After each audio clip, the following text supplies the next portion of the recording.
Hey guys, welcome to the video. Welcome to my garage. In this video, I'm going to run through what I've got done so far on the brakes and clutch on Wratchet, and then we're going to pressure bleed the front and rear brakes. So if we start at the back, I have these are the calipers for the cutting brakes. These are the calipers for the chassis brakes. They both have flex lines that come down, run up the control arm, and then up here they come to kind of like a junction block. This is where my flex lines turn into the hard lines. I purposely have all of these here. The third one is for the clutch line, which runs back to the clutch, which is back there. I purposely have these out here so that when everything's put together on here, I can still easily access these if I need to. Basically, at any point in time, if you take the tire off here and maybe pop the sway bar off, you'll be able to come here and put some wrenches on these if something's damaged or if there's a leak or what have you. There is the potential, well, right now my skid plate is not on, but there is the potential that some of this could be damaged. But either way, I didn't want to have this stuff buried in the chassis here, because once the fuel cell is in there, that stuff will be really, really hard to get to. If I need to access this on the trail or something, I don't want it to be too difficult to get to. Then if we come over to the other side here, I've got the same thing. This is the cutting brake. This is the chassis brake. There is no clutch over here. The clutch is on the other side. Had to be a little bit careful here because I had to steer clear of this is a line for the oil pump for the transmission, so I had to leave some room for those, but they're in the same location. Oh, hey buddy. Oh, you're nice and warm. You must have been laying in the sun. That's a good idea. Then from there, the lines run up the chassis.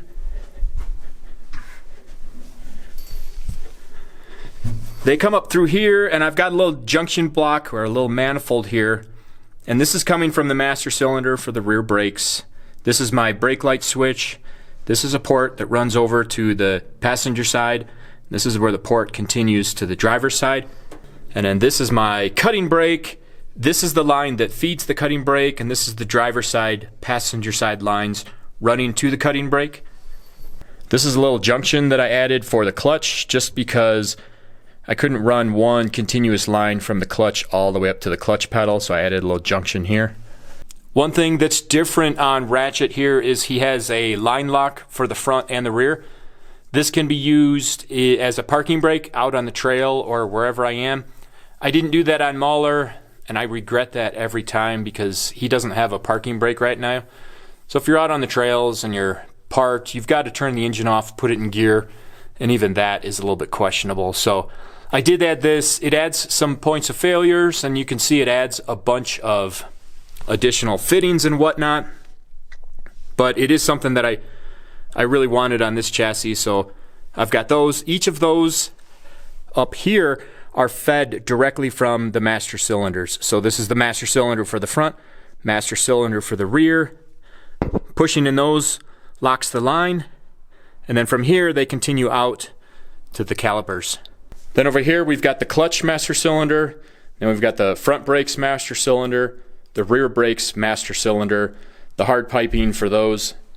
And then because my cutting brake is independent and it can't be fed from the master cylinder for the rear brakes, I had to fab up this little, it's not a master cylinder, it's just a reservoir, and this line just comes down and just feeds fluid into the cutting brake. And then down here I've got, this is the line feeding the front brakes. It actually comes from the line lock, which then comes from the master cylinder. And I've got a little T-fitting in here with the AN3 flex lines. And then on each side, those flex lines come down and feed the master cylinder. And if you saw the previous video, these big hoops are here to allow for clearance, steering left and right, and for full travel. Now I have already added fluid to the clutch, so the clutch is bled and good to go. I'm not even strong enough to push that in. Here we go. So the clutch is operational, and I bled the cutting brakes. So the cutting brakes are operational as well. However, I have not bled the front and rear brakes yet. So what I've done so far is last night I added fluid in here so that it would have all night to kind of work its way through. I also went through and I checked all of the fittings to make sure that they were snug. And as a side note, everything was good to go except this fitting here, which feeds the rear caliper, was leaking like a shower faucet. All I had to do was tighten it down a little bit more, and it's been good ever since. We'll see how it is once I actually put some pressure through it. So what I'm going to do to bleed it is I've got this pressure bleeder. You can see what that is if you guys are interested. I will put a link in the description to this because this thing is really nice. With this, what I'm going to do is you connect this piece right here, and this, in the link in the description, this piece will look a little bit different, and that's because I trimmed the sides and I trimmed the end so that it's a little bit smaller, just so that it fits my application perfectly.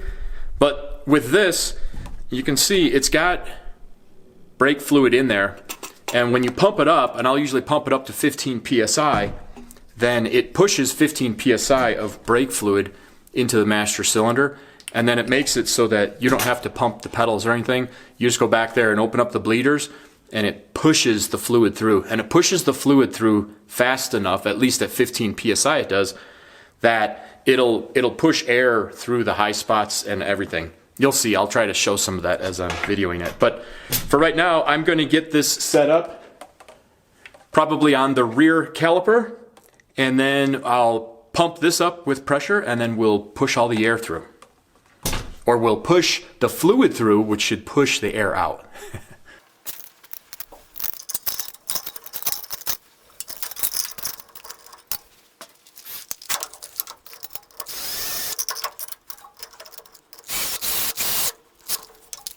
Okay, now I've got the cap hose clamped onto here. Of course, they come with the kit comes with a bunch of J-hooks, but in a situation like this, none of the stuff that they offer fits. So I've just used a hose clamp, which just draws this tight to the top of the master cylinder so that there's a nice seal there. This thing has a real, it's like an 1/8 inch thick piece of rubber on there that easily seals up to the top of these master cylinders. And then I've just got the hose running down.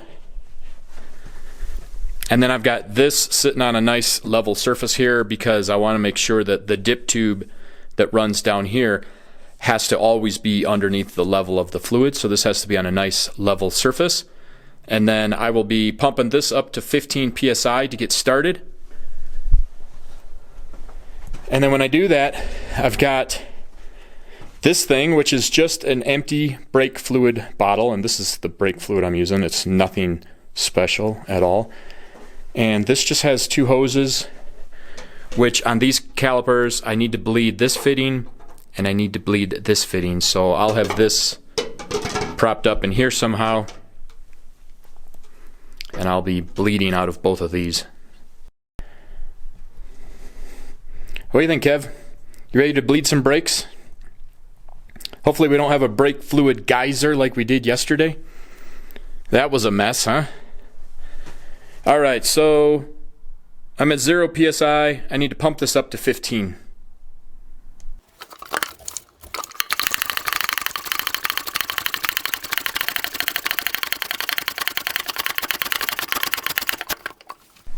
I don't know if you guys saw that while I was pumping it up, but as I was pumping it up, you could see brake fluid rising up here.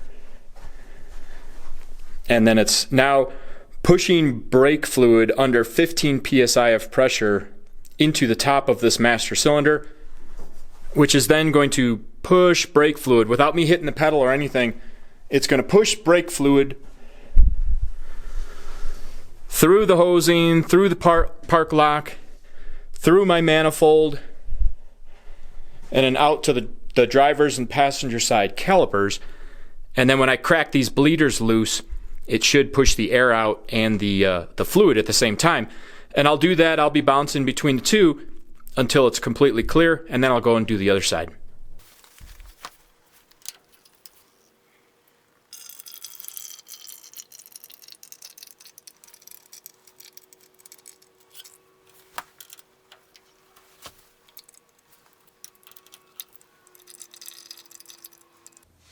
One thing that you do have to do when you're doing this is you have to make sure that you open the bleeders enough that they'll get enough velocity. If you just crack them, they'll push fluid through, but they need to be able to push fluid through with enough velocity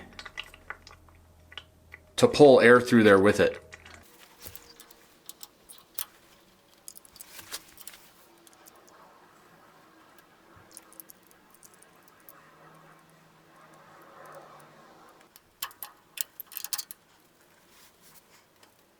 Now the rears are, I think the rears are good. So I'm going to switch this pressure bleeder plate over to the front.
All right, now I've got all the brakes bled, the clutch is bled, and the cutting brakes are bled. I've got Wratchet jacked up a little bit.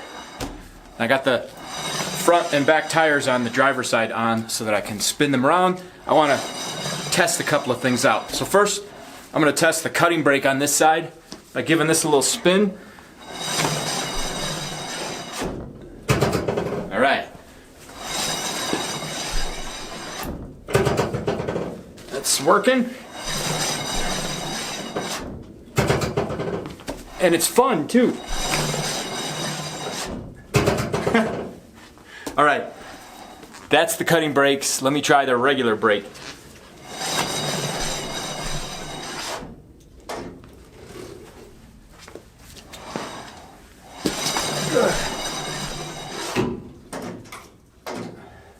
Okay, one more time. I'm going to do the cutting brake.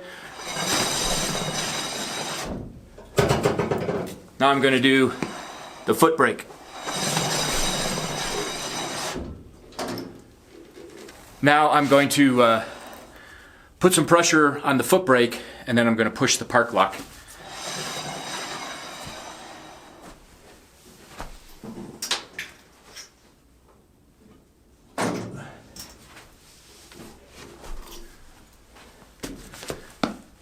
Ooh. Oh. Huh. Okay. Wow, that... I can't believe it works. It grips that good just with a little bit of hand pressure on there. Now I'll release the park brake or the line lock.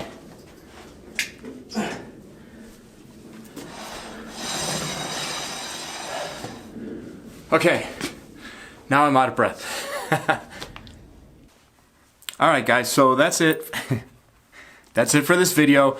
I mean, we're looking at probably a month's work of worth here in gathering the parts, putting all that together. I know that I spent at least 2 weeks just running the hard lines themselves. I only had that one little leak on the flex line here coming to the rear control arm, and that was just because it wasn't tight enough. So I didn't have any leaks. That's really good. I will say maybe there's a little bit of air in the chassis brakes. And like I said, maybe that's because of the line lock. I'm not sure. I'm just gonna think about that a little bit. It's totally drivable for the test drive and all that. But if you guys have any past experience with that or any ideas, hit me up. I figure it has to be either from the little manifold that I have back there or the park locks. It feels like it has to be the park locks, especially just the way that I have those mounted. I feel like there's a good opportunity that there's some air trapped in there. But regardless, so that's it for this video, guys. Thanks for watching. I hope it's helping you with whatever you're working on, and now I can totally focus on the axles, and once I finish the axles, then I can do a test drive. So that is really exciting. All right, thanks for watching, guys. Hope I see you in the next video. Take care.